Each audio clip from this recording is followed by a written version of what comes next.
Good morning. Good morning. Exam toppers में आपका स्वागत है।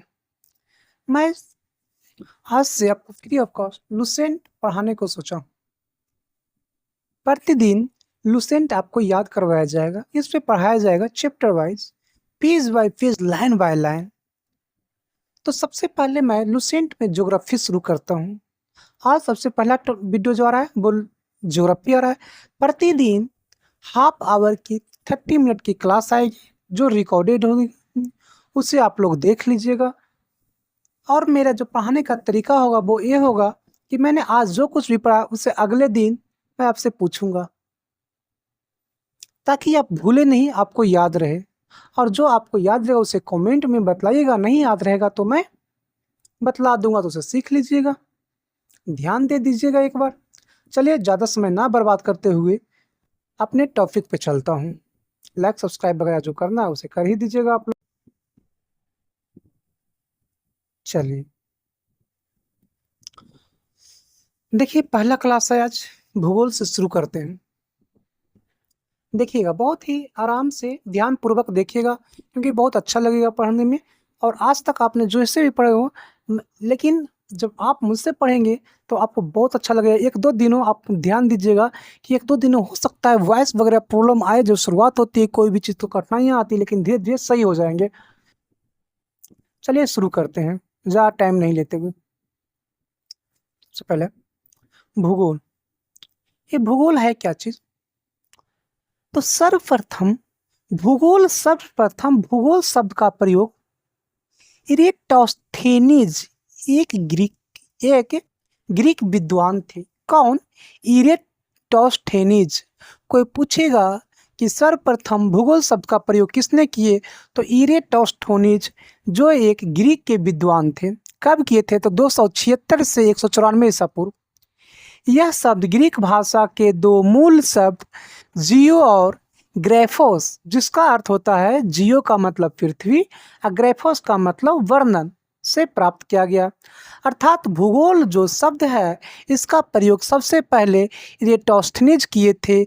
ये दो शब्द ग्रीक भाषा के दो शब्द जियो और ग्राफिक से प्राप्त किया गया। जब दोनों शब्द को एक साथ रखते हैं तो इसका अर्थ बनता है पृथ्वी का वर्णन।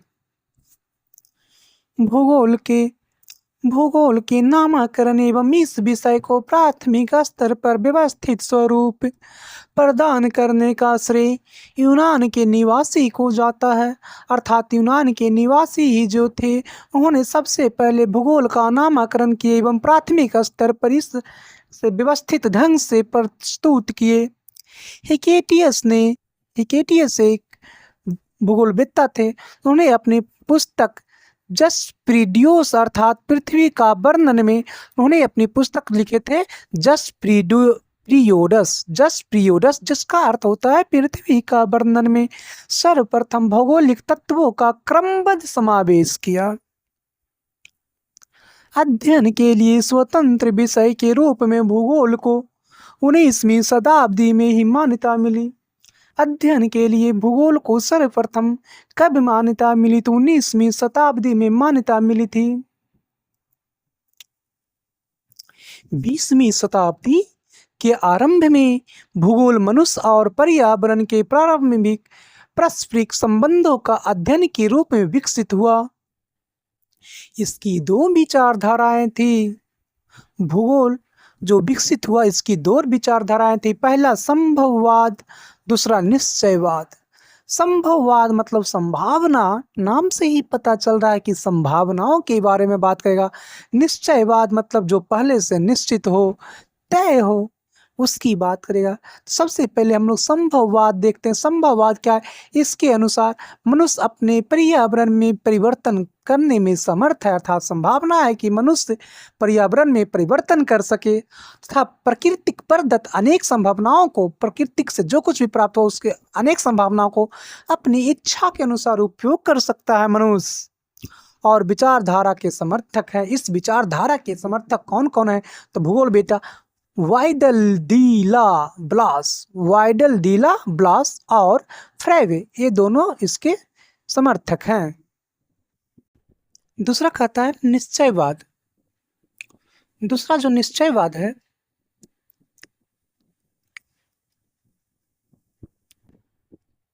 इसके अनुसार मनुष्य के सारे काम पर्यावरण द्वारा निर्धारित होते हैं। निश्चयवाद कहता है कि मनुष्य के जितने भी कार्य हैं सभी पर्यावरण के द्वारा निर्धारित होते हैं। अतः मनुष्य को स्वेच्छापूर्वक कुछ करने की स्वतंत्रता कम है, मतलब है लेकिन बहुत कम है। स्वेच्छापूर्वक वह कुछ कार्य बहुत कम कार्य करता है। उसका जितने भी कार्य हैं सभी मैक्सिमम कार्य पहले से निर्धारित होते हैं पर्यावरण के द्वारा। इस विचारधारा के भी कुछ समर्थक मिल गए, इस विचारधारा को भी मानने वाले मिल गए। देखिए, इसको आप ऐसे मानिएगा कि जैसे देखिए पर्यावरण के कारण क्या है कि हम लोग को जहाँ पे आप रहते हैं वहाँ पे पानी नहीं है, नदी दूर में है, तो वहाँ पे आपको पानी लाने के लिए चलना ही पड़ेगा। आप जहाँ पे रहते हैं वहाँ पे पहाड़ी क्षेत्र में रहते हैं तो आपको अनाज नहीं है, उसके लिए आपको जिधर अनाज मिलता है वहाँ जाना पड़ेगा, वहाँ से लाना पड़ेगा। यदि आप वैसे जगह पे रहते हैं जहाँ पे दिन के समय मान लीजिए थोड़ी देर धूप आया फिर धूप नहीं आया तो आपको धूप खाने के लिए कहीं और जाना पड़ेगा। आपको फसल उगाने पड़ेंगे क्योंकि आपको तो घर बैठे क्लोरोफिल है नहीं कि अपने से बना लीजिए, तो फसल उगाना पड़ेगा। तो कुछ जो कार्य है वो ना चाहते हुए भी आपको करना पड़ेगा क्योंकि उससे प्रकृति ने पहले से ही आपको तय कर रखा है कि करना ही करना है। तो इस बात को हमें भी विश्वास लगता है कि नहीं, ये बात सही है, ये बात सही है और हम ना चाहते हुए भी स्वेच्छा नहीं रहने पे इच्छा भी कुछ कार्य मुझे करना पड़ता है। तो इसका जो समर्थक है कौन है, तो रीटल हैं, रैटजेल हैं। रैटजेल को नवीन निश्चयवाद का संस्थापक भी माना गया है। एलन सेम्पुल और हंटिंगटन है। भूगोल की कुछ परिभाषाएं, मतलब भूगोल की कुछ परिभाषा दिया गया है। हर एक भूगोलवेत्ता जो होते हैं, हर एक जो विद्वान है वो अलग अलग विद्वान अलग अलग तरह का परिभाषा दिए। उसमें से कुछ परिभाषा हम लोग को पढ़नी है जिसको याद रखना है, चूँकि लूसेंट में दिया हुआ और एग्जाम में भी पूछता है इसलिए मुझे याद रखना होगा। पहला, स्ट्रैबो के बारे में। स्ट्रैबो एक विद्वान थे जिन्होंने भूगोल का परिभाषा दिए हैं। वो क्या दिए हैं कि भूगोल एक ऐसा स्वतंत्र विषय है जिसका उद्देश्य लोगों को विश्व, आकाशीय पिंडों, स्थल, महासागरों, जीव जंतुओं, वनस्पति, फलों तथा भूधरातल के क्षेत्रों में देखी जाने वाली प्रत्येक अन्य वस्तु का ज्ञान प्राप्त करना है।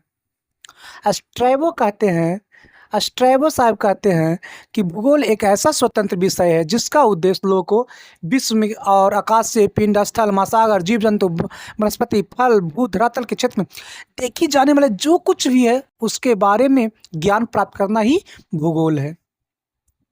दूसरा, कैलेडियस टॉलमी। ये क्या कहें, भूगोल का परिभाषा किस तरह से दिए कैलेडियस टॉलमी? भूगोल पृथ्वी की झलक को स्वर्ग में देखने वाला अभामय विज्ञान है, इनका कहना था। कार्ल रिटन क्या कहते हैं, भूगोल वह विज्ञान है जिसमें पृथ्वी के स्वतंत्र ग्रह के रूप में मान्यता देते हुए उसके समस्त लक्षणों, घटनाओं एवं उसके अंतः संबंध का अध्ययन किया जाता है।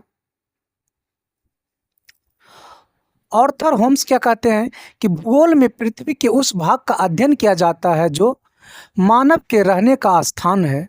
भूगोल में उस पृथ्वी के उस भाग का अध्ययन किया जाता है जो मानव के रहने का स्थान है। चलिए कुछ चीज पीछे हम लोग छोड़े थे उसको देख ले एक बार।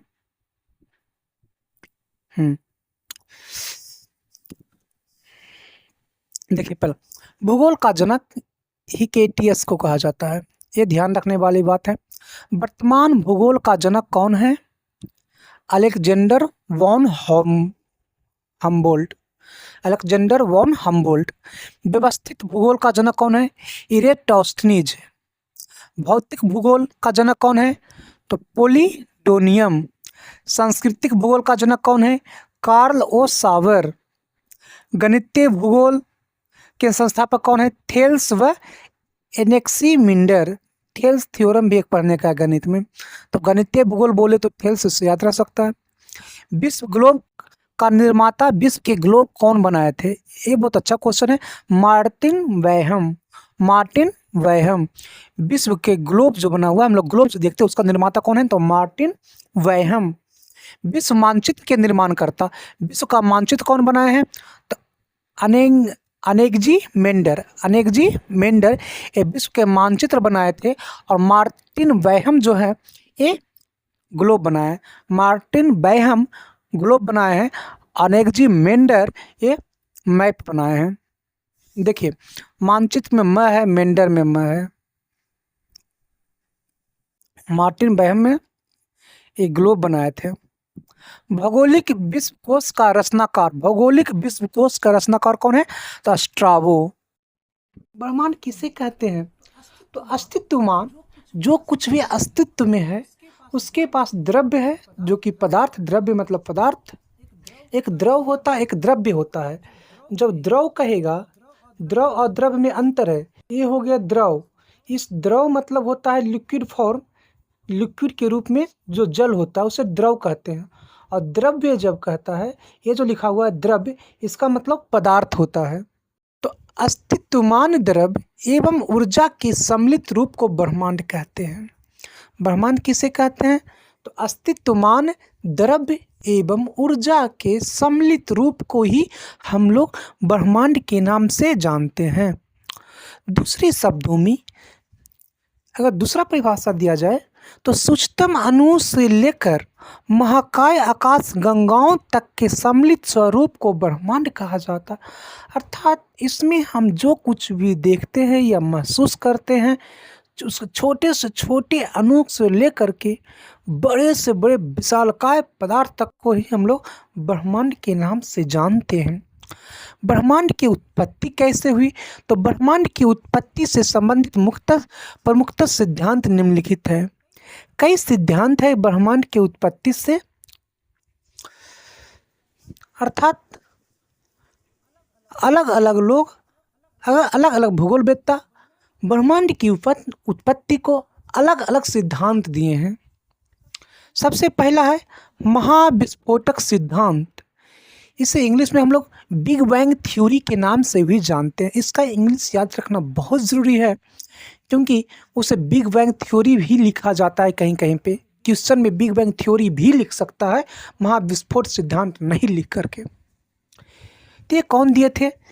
बिग बैंग थ्योरी जो दिए थे एब जॉर्ज लेमेंटियर, एब जॉर्ज लेमेंटियर। दूसरा साम्य अवस्था या सतत सृष्टि सिद्धांत, या इसी का और नाम है अस्थिर अवस्था संकल्पना। तीन नाम है इसका, साम्य अवस्था या सतत सृष्टि सिद्धांत या अस्थिर अवस्था संकल्पना। इसे कौन दिए थे? थॉमस गोल्ड एवं हरमन बॉडी, थॉमस गोल्ड एवं हरमन बॉडी। दोलन सिद्धांत, दोलन सिद्धांत को इंग्लिश में कहते हैं प्लास्टिक यूनिवर्स थ्योरी। दोलन सिद्धांत कौन दिए थे? Doctor Allan Sandage, doctor Allan Sandage. स्फीति सिद्धांत, स्फीति सिद्धांत चौथे नंबर का है स्फीति सिद्धांत। इनफ्लेमेटरी थ्योरी एलेन गुथ, कौन दिए थे? Alan Guth. ब्रह्मांड की उत्पत्ति के संबंध में महाविस्फोट सिद्धांत, बिग बैंग थ्योरी सर्वाधिक मान्य सिद्धांत है। करें हम लोग चार, जो एक से लेकर के चार तक, यहाँ एक से लेकर के चार थ्योरी जो देखे, इन थ्योरियों में से सबसे ज़्यादा मान्य, सबसे ज़्यादा मान्यता और लोग सबसे अधिक लोग विश्वास करते थे किस थ्योरी पे? तो पहला थ्योरी पे। पहला थ्योरी जो है महाविस्फोट सिद्धांत या बिग बैंग थ्योरी। इसमें क्या होता है जिसको जानना है, वही कह रहा था कि ब्रह्मांड की उत्पत्ति के संबंध में महाविस्फोट सिद्धांत सर्वाधिक मान्य सिद्धांत है। इसका प्रतिपादन बेल्जियम के खगोलज्ञ एवं पादरी एब जॉर्ज लेमेंटियर ने किया था। बेल्जियम के खगोलज्ञ एवं पादरी भी थे वहाँ के, एब जॉर्ज लेमेंटियर, एब जॉर्ज लेमेंटियर। पादरी किस में होता है? तो पादरी ईसाई में होता है, अर्थात ईसाई थे तो वहाँ के पादरी भी होंगे। बाद में रॉबर्ट बेगोनेर ने इस सिद्धांत की व्याख्या की। एब जॉर्ज लेमेंटियर जो थे इस सिद्धांत का प्रतिपादन किया, मतलब ये सिद्धांत दिए, लेकिन व्याख्या वो नहीं किए। व्याख्या कौन करते हैं? व्याख्या करते हैं रॉबर्ट बेगोनेर, रॉबर्ट बेगोनेर। रॉबर्ट बेगोनेर ने व्याख्या किए और एब जॉर्ज लेमेंटियर ने उस सिद्धांत को दिए थे बिग बैंग थ्योरी के। इस सिद्धांत में क्या कहता है, सिद्धांत बतलाता क्या है, उसको जानेंगे। तो सब महाविस्फोटक सिद्धांत के अनुसार, पहला, आरंभ में वे सभी पदार्थ जिनसे ब्रह्मांड बना है अति छोटे गोलक, एकाकी परमाणु के, अति छोटे गोलक का मतलब होता है एकाकी परमाणु के रूप में एक ही स्थान पर स्थित था, जिनका आयतन अत्यधिक सूक्ष्म एवं तापमान तथा घनत्व अनंत था। कहा जाता है कि आरंभ में सभी पदार्थ जिससे ब्रह्मांड बना है तो अति छोटे गोलक के रूप में, मतलब एक परमाणु के रूप में एक ही स्थान पर स्थित था, जिसका आयतन अत्यधिक सूक्ष्म एवं तापमान तथा घनत्व अनंत था। जिसका आयतन तो बहुत कम था, अत्यधिक सूक्ष्म एवं तापमान तथा घनत्व अनंत था। तापमान बहुत अधिक था और घनत्व भी। दूसरा, अत्यधिक संकेंद्रण के कारण बिंदु का आकस्मिक विस्फोट हुआ। चूंकि एक ही बिंदु पे सब थे तो अत्यधिक संकेंद्रण हुआ, जिससे कारण बिंदु का आकस्मिक मतलब अचानक एकाएक विस्फोट हुआ, जिससे महाविस्फोट, ब्रह्मांडीय विस्फोट यानी बिग बैंग कहा गया। बिग बैंग का मतलब ही होता है महाविस्फोट। महाविस्फोट, ब्रह्मांडीय विस्फोट। इस अचानक विस्फोट से पदार्थों का बिखराव हुआ। जब अचानक विस्फोट हुआ तो उससे पदार्थों का बिखराव हुआ, जिससे समान पदार्थ निर्मित हुए। इसके अलगाव के कारण काले पदार्थ बने, जिनके समूहन से अनेक ब्रह्मांडीय पिंडों का सृजन हुआ। वैज्ञानिकों का विश्वास है कि महाविस्फोट बिग बैंग की घटना आज से 13.7 अरब वर्ष पहले हुई थी। 13.7 अरब वर्ष पहले हुई थी। महाविस्फोट के लगभग 10.5 अरब पश्चात यानी आज से 4.5 अरब वर्ष पूर्व सौरमंडल का विकास हुआ। सौरमंडल का विकास कब हुआ? आज से 4.5 अरब वर्ष पूर्व। महाविस्फोट कब हुआ था? 13.7 अरब वर्ष पूर्व। जब सौरमंडल का विकास हुआ, जिसमें ग्रहों तथा उपग्रहों का निर्माण हुआ। तो उससे क्या हुआ? सौरमंडल के विकास में, सौरमंडल में होता ये ग्रह तथा उपग्रह, तो उसका निर्माण हुआ होगा। इस प्रकार बिग बैंग परिघटना से ब्रह्मांड की उत्पत्ति हुई और तभी से उसमें निरंतर विस्तार जारी है। अर्थात ब्रह्मांड जो है हमेशा बढ़ता जा रहा है। इसके साक्ष्य के रूप में आकाश गंगाओं के बीच बढ़ती दूरी का साक्ष्य दिया जाता है। अब बहुत से लोग सोचेंगे क्या ब्रह्मांड जो है वो विस्तार हो रहा है, अभी भी बढ़ रहा है? हाँ। अब इसका प्रूफ कैसे दिया जाए? तो इसके प्रूफ में आकाश गंगा जो बहुत सारे हैं, आकाश गंगा, उनके बीच की दूरी हमेशा कुछ ना कुछ बढ़ रही है। वही दूरी जो बढ़ रही है तो बतलाता है कि ब्रह्मांड का भी विकास होता जा रहा है। नासा ने 2001 ईस्वी में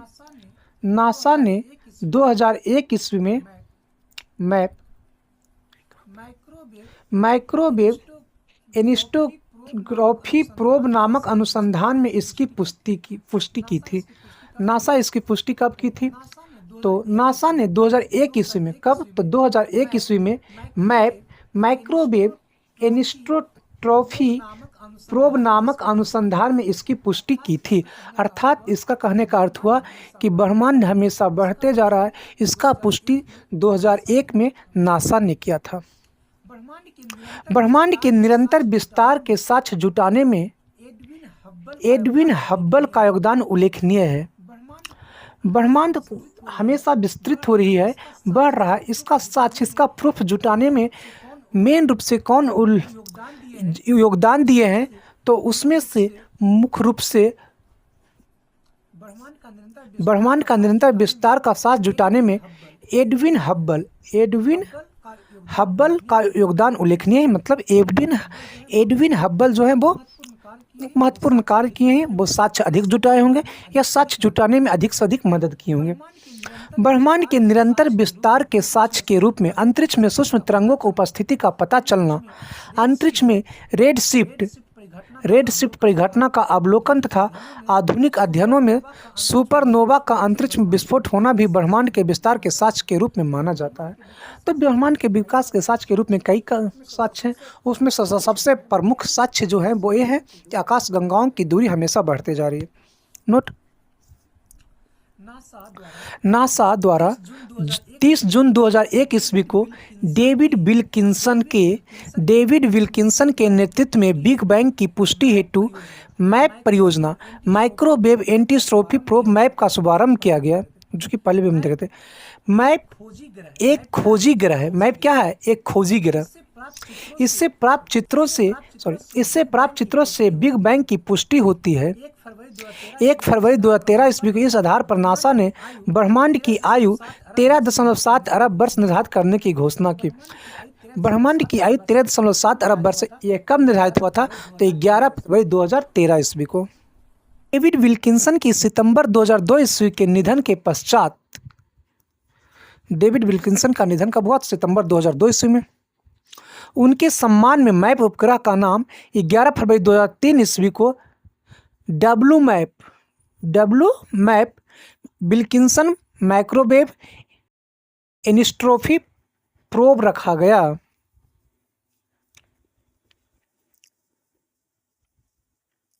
आगे जानते हैं। ब्रह्मांड के रहस्यों को जानने के लिए 30 मार्च 2010 ईस्वी को European centre for nuclear research ने जिनेवा में पृथ्वी की सतह से 50 से 175 मीटर नीचे 27.36 किलोमीटर लंबे सुरंग में लार्ज हैड्रन कोलाइजर LHC नामक महाप्रयोग सफलतापूर्वक किया गया। इसमें प्रोटॉन बीमों को लगभग प्रकाश की गति से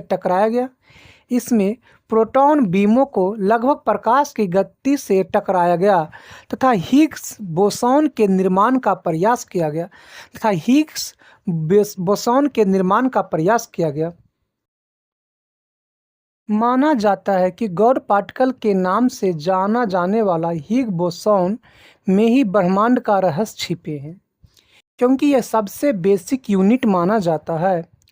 शेरन ने 4 जुलाई 2012 को हिग्स बोसॉन से मिलता जुलता सब एटॉमिक पार्टिकल की खोज करने में सफलता हासिल की। हिग्स बोसॉन से मिलता जुलता सब एटॉमिक पार्टिकल की खोज किया गया था। कब? तो 4 जुलाई 2012 को। इससे ब्रह्मांड के रहस्यों को जानने में मदद मिलेगी। ब्रिटिश वैज्ञानिक हिग्स ने 1964 ईस्वी में कॉस्मोलॉजी समझने हेतु गॉड पार्टिकल परमाणविक अवधारणा को पेश किया गया था, जो भारतीय वैज्ञानिक सत्येंद्र नाथ बोस के बोसन थ्योरी पर आधारित थी। ब्रह्मांड का अभ्यास 10⁸ प्रकाश वर्ष है। ब्रह्मांड का अभ्यास कितना है? तो 10⁸ प्रकाश वर्ष है। ब्रह्मांड में अनुमानतः 100 अरब मंदाकिनी, जिसे गैलेक्सी कहते हैं। कितना गैलेक्सी है? तो 100 अरब। प्रत्येक मंदाकिनी में अनुमानतः 100 अरब तारे होते हैं। एक मंदाकिनी में 100 अरब तारे होते हैं और लगभग 100 अरब मंदाकिनी भी है।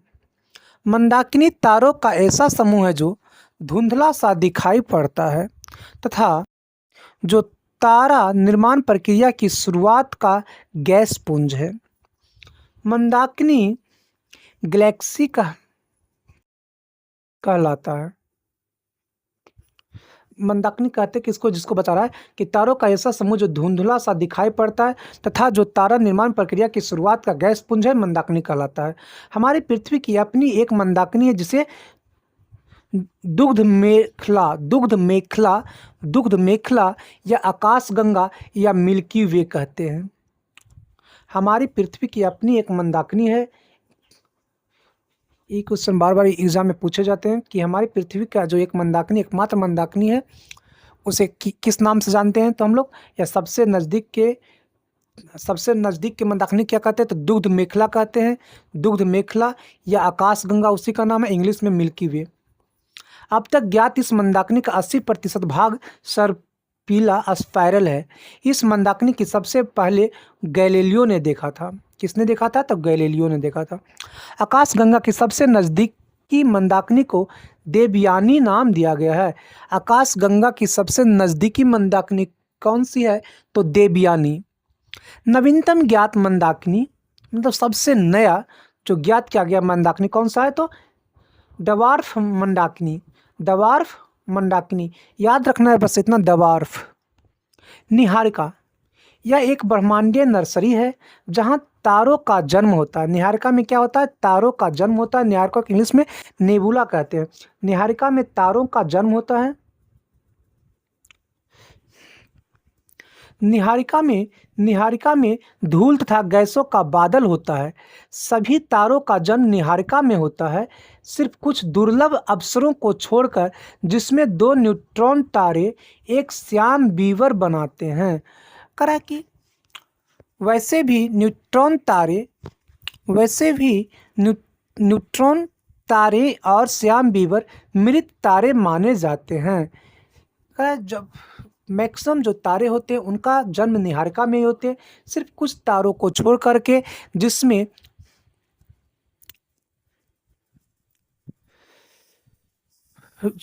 जिसमें दो न्यूट्रॉन तारे एक श्याम बीवर बनाते हैं।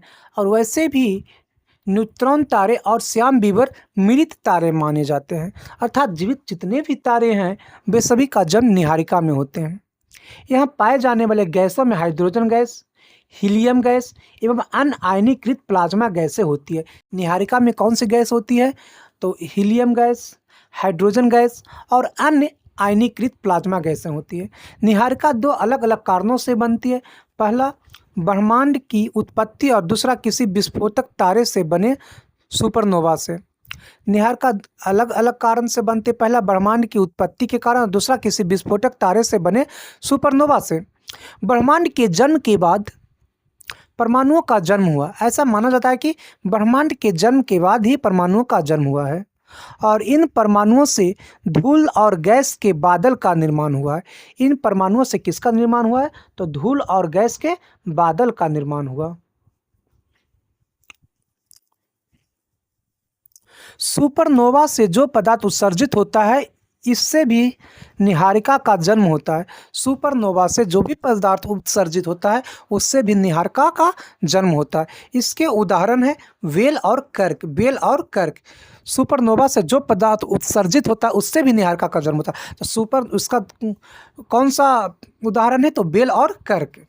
निहारिका की उत्पत्ति ब्रह्मांड के जन्म और सुपरनोवा के मिश्रण से भी हो सकता है।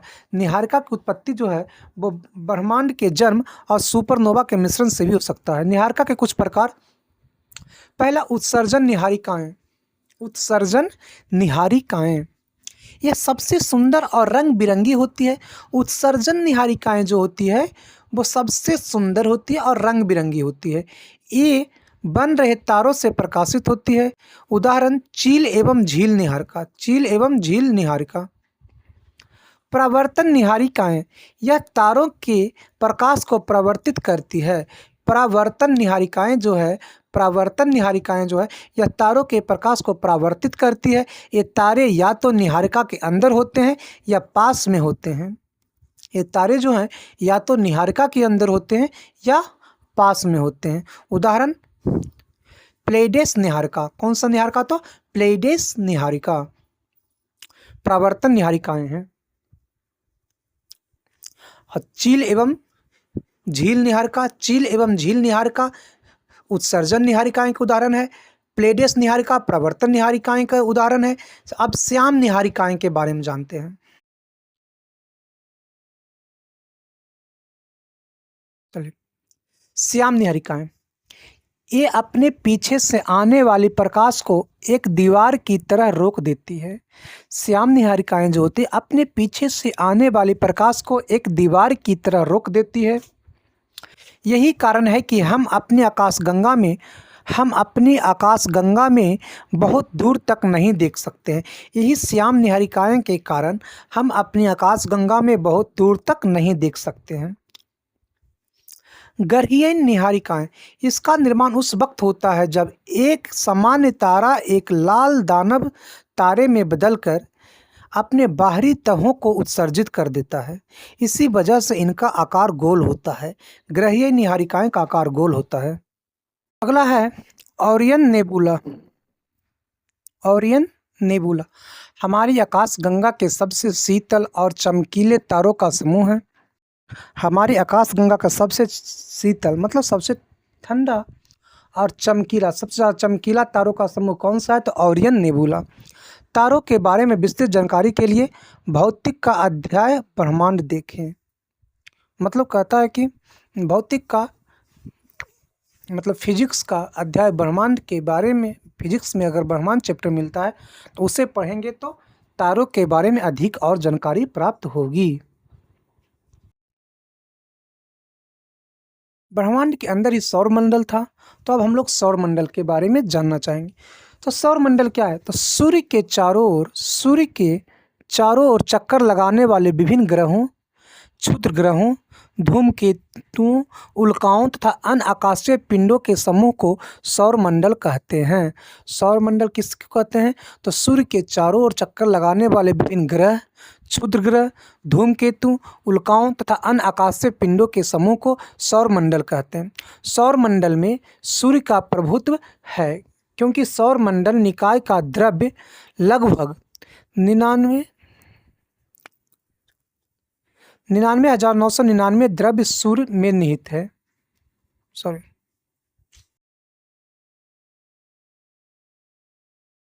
सौरमंडल के समस्त ऊर्जा का स्रोत भी सूर्य ही है। फिर से एक बार ध्यान देंगे। कहता है कि सौरमंडल में सूर्य का प्रभुत्व है, क्योंकि सौरमंडल निकाय के द्रव्य का लगभग 99.999 द्रव्य सूर्य में ही निहित है। सौरमंडल की समस्त ऊर्जा का स्रोत भी सूर्य ही है। प्लेनेमस सौरमंडल के बाहर बिल्कुल एक जैसे दिखने वाले जुड़वा पिंडों का एक समूह है। प्लेनेमस क्या है? तो सौरमंडल के बाहर बिल्कुल एक जैसे दिखने वाले जुड़वा पिंडों का एक समूह है, जिसे हम लोग प्लेनेमस कहते हैं।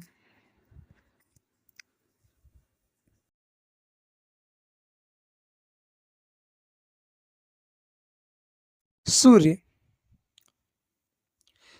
सौरमंडल का प्रधान है।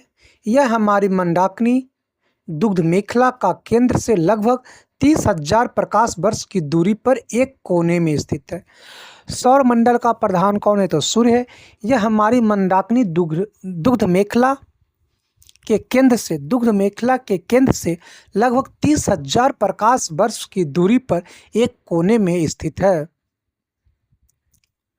30,000 प्रकाश वर्ष अर्थात प्रकाश जब सूर्य से निकल करके दुग्ध मेखला के केंद्र तक पहुंचेगा तो उसे जाने में लगभग 30,000 वर्ष लग जाएगा। इतना दूर है। यह दुग्ध मेखला मंदाकिनी के केंद्र के चारों ओर 250 किलोमीटर प्रति सेकेंड की गति से परिक्रमा कर रहा है। इसका परिक्रमण काल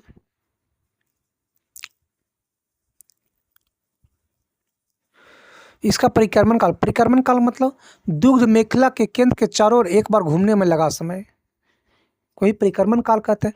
इसका परिक्रमण काल 25 करोड़ अर्थात 250 मिलियन वर्ष है, जिसे ब्रह्मांड वर्ष कहते हैं। ब्रह्मांड वर्ष किसको कहते हैं? तो 25 करोड़ वर्ष को ब्रह्मांड वर्ष कहते हैं, या 250 मिलियन वर्ष को ब्रह्मांड वर्ष कहते हैं। सूर्य अपने अक्ष पर पूर्व से पश्चिम की ओर घूमता है। सूर्य अपने अक्ष पर पूर्व से पश्चिम की ओर घूमता है और पृथ्वी अपने अक्ष पर पश्चिम से पूर्व की ओर घूमती है। इसका मध्य सूर्य अपने अक्ष पर पूर्व से पश्चिम की ओर घूमता है। इसका मध्य भाग 25 दिनों में व ध्रुवीय भाग 35 दिनों में एक घूर्णन करता है। इसका मध्य भाग, सूर्य का जो मध्य भाग है 25 दिनों में तथा ध्रुवीय भाग जो है 35 दिनों में एक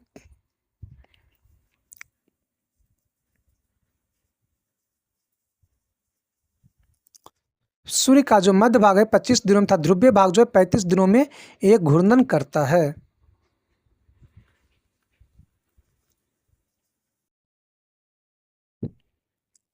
सूर्य क्या है? तो सूर्य एक गैसीय गोला है जिसमें हाइड्रोजन 71%, हीलियम 26.5% एवं अन्य तत्व 2.5% है। सूर्य का केंद्रीय भाग क्रोड कहलाता है, अर्थात सूर्य जो है, ये सूर्य है, इसके केंद्र का जो भाग है, मानते ये सूर्य है, इस सूर्य के केंद्र में ये जो भाग है, इसे हम लोग क्रोड कहते हैं। क्या कहते हैं? तो क्रोड कहते हैं। जिसका ताप, इस क्रोध का जो ताप होता है 1.5 इंटू 10⁻7, 1.5 इंटू 10⁻7 डिग्री सेंटीग्रेड होता है। तथा सूर्य के बाहरी सतह का तापमान, इसका तापमान उतना था, बाहरी सतह इसका तापमान कितना था? 6000 डिग्री सेंटीग्रेड। इसका तापमान 6000 डिग्री सेंटीग्रेड।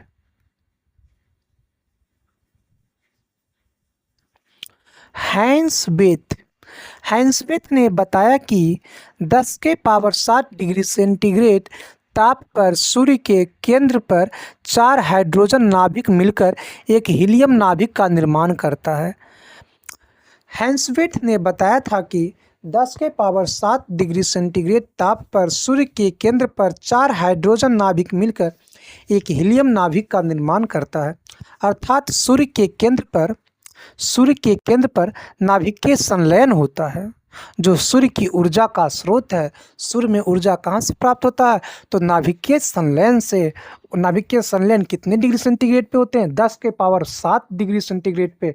उसमें क्या होता है? नाभिकीय संलयन में क्या होता है? नाभिकीय संलयन में 4 हाइड्रोजन नाभिक मिलकर एक हीलियम नाभिक का निर्माण करते हैं। अर्थात 4 हाइड्रोजन नाभिक मिलता है और उससे एक हीलियम नाभिक का निर्माण हो जाता है। इस बात को कौन बताए थे? हैंसबेथ ने बताए थे। सूर्य का दीप्तिमान सतह को प्रकाश मंडल कहते हैं, फोटोस्फीयर कहते हैं। प्रकाश मंडल अर्थात फोटोस्फीयर कहते हैं किसे? सूर्य का दीप्तिमान सतह को। प्रकाश मंडल के किनारे प्रकाशमान नहीं होते हैं।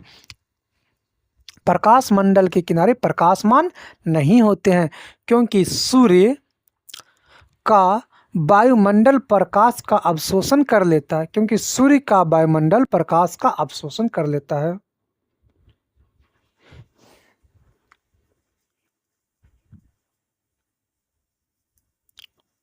इसे वर्णमंडल कहते हैं। यह लाल रंग का होता है।